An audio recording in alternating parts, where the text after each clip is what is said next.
Kangen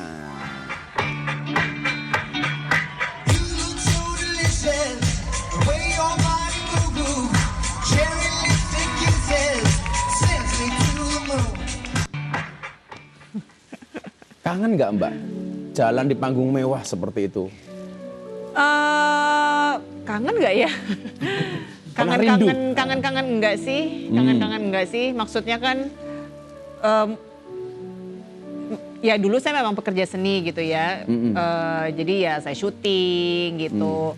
Akrab dengan kamera, dengan sinar lampu, terus juga nge-MC di panggung besar. Cuma memang sejak anak saya yang kedua lahir itu udah memang agak mengurangi gitu ya? Gus. Nah, karena saya juga kuliah lagi, terus saya sekarang juga notaris gitu ya. Cuma kadang-kadang sih memang ada kerinduan sih gitu. Karena walau bagaimanapun karena walau bagaimanapun ya passion saya kan juga adalah di dunia seni itu gitu. Makanya kadang-kadang masih suka dikasih izin lah sama suami gitu buat main film. Kalau main sinetron sih kayaknya belum ya, belum lagi. Kalau MC sih masih ya? Gitu. Itulah bedanya Alia Rohali dengan Kepo Band. Kalau Alia Rohali udah mengurangi job, mereka nggak manggung bukan karena mengurangi, karena memang nggak laku. Pelajaran apa Mbak Alia yang paling berharga dari yang didapat dari kontes kecantikan? Iya, jadi itu memang kalau video yang tadi kita tonton itu Gus, itu sebenarnya reunian putri-putri Indonesia. Oh, putri reunian ya? Dari tahun ke tahun gitu. Karena kebetulan aku masih yang di tahun 90-an gitu. Jadi udah banyak lah adik-adik juniornya gitu. Yang aku dapetin sih ya waktu itu kan aku masih gadis remaja umur 20 tahun gitu. Jadi pastinya kebayang itu... nggak 20 tahun yang umur 20 tahun yang lalu seorang Alia Rohali. 25 tahun lalu Gus. 25 tahun yang lalu. 25 tahun yang lalu. Tawan deh umur saya. Iya. Itu jadi ya masih umur 20 Gus, terus jadi Putri Indonesia, terus pergi ke luar negeri untuk apa ya, ikut kontes kecantikan gitu ya. Waktu itu sih pengalaman yang luar biasa banget gitu, yang mengasah apa ya, rasa percaya diri, terus juga wawasan, mental dan segala macem. Nah banyak sih pengalaman yang aku dapat. Satu hal tuh Mbak Alia, cantiknya wajahmu hanya akan menemanimu sampai tanah. Tapi cantiknya akhlakmu akan menemanimu sampai jannah. Nah, itu betul banget Gus. Saya punya foto Mbak Alia. Tadi ngomong notaris kan? Kita lihat fotonya. Nah, sekarang notaris nih. Udah lama sih Gus, sudah dari 2014. Udah berapa lama? Udah 7 tahun, mau 8 tahun. Udah 7 tahun? 7 tahun. Nah, kenapa itu, kok seneng dengan dunia hukum Mbak? Iya, jadi hukum itu juga salah satu passion aku sih, dalam arti aku tuh dari masih SMA tuh udah seneng banget gitu mempelajari. Emang cita-cita sejak kecil? Sejak kecil. Sejak kecil, jadi kalau dulu anak kecil suka ngisi cita-cita apa gitu, aku tuh selalu pengen jadi sarjana hukum sama bintang film dulu tuh. Hubungannya apa ya? Sarjana hukum sama bintang film. Tapi kan dua-duanya tercapai loh Gus, alhamdulillah. Dua-duanya tercapai ya? Ya dua-duanya tercapai. Begitu sayangnya Allah sama Mbak Alia itu. Nah itu bener-bener deh, bener-bener, aduh itu Masya Allah banget. Nah jadi memang saya suka belajar hukum tuh suka banget gitu. Nah makanya walaupun dulu lagi sibuk-sibuknya jadi presenter, main syuting segala macam itu, aku masih nyempetin buat ngambil S2 dulu ya. Magister hukum, terus ngelanjutin lagi ke magister kenotariatan. Karena basically memang ya cita-cita juga gitu. Jadi memang ada angan-angan untuk mewujudkan itu. Saya kemarin juga ada masalah hukum Mbak. Dituduh mencuri. Wow. Mencuri hatimu.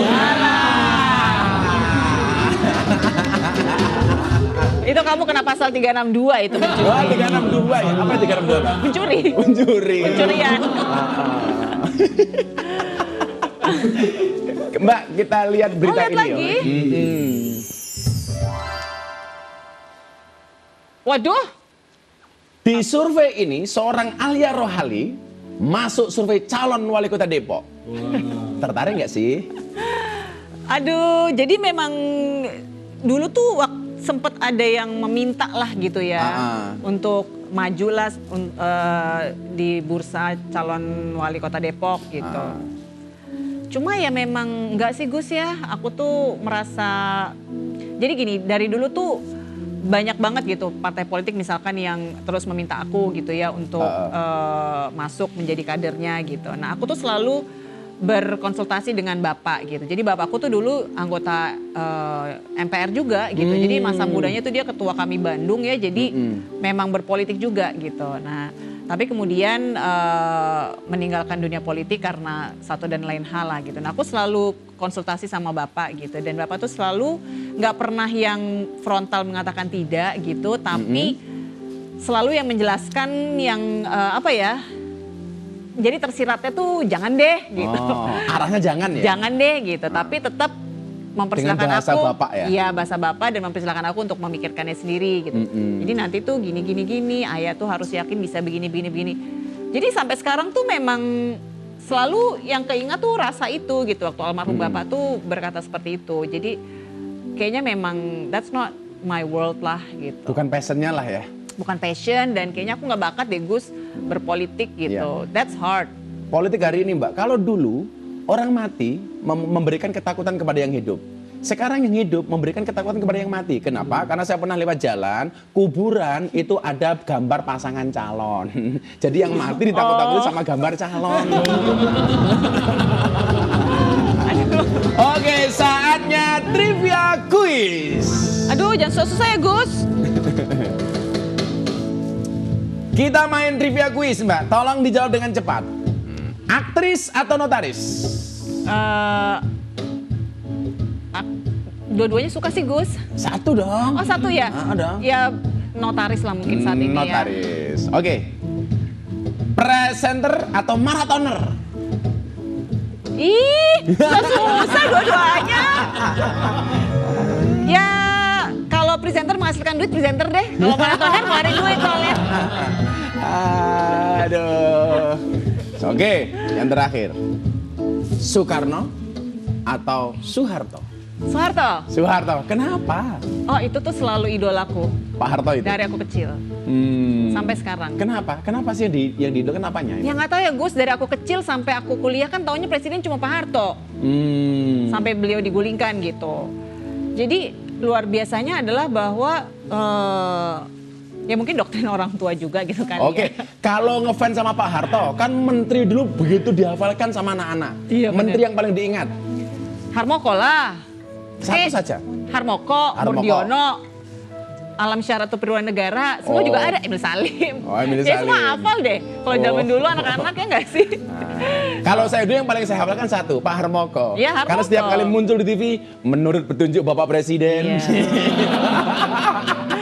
Atau enggak harga cabai keriting deh ya. Cabai keriting gitu loh. Karena repot nyiapin dua-dua gitu. Ya udahlah aku yang ngalah deh. Jadi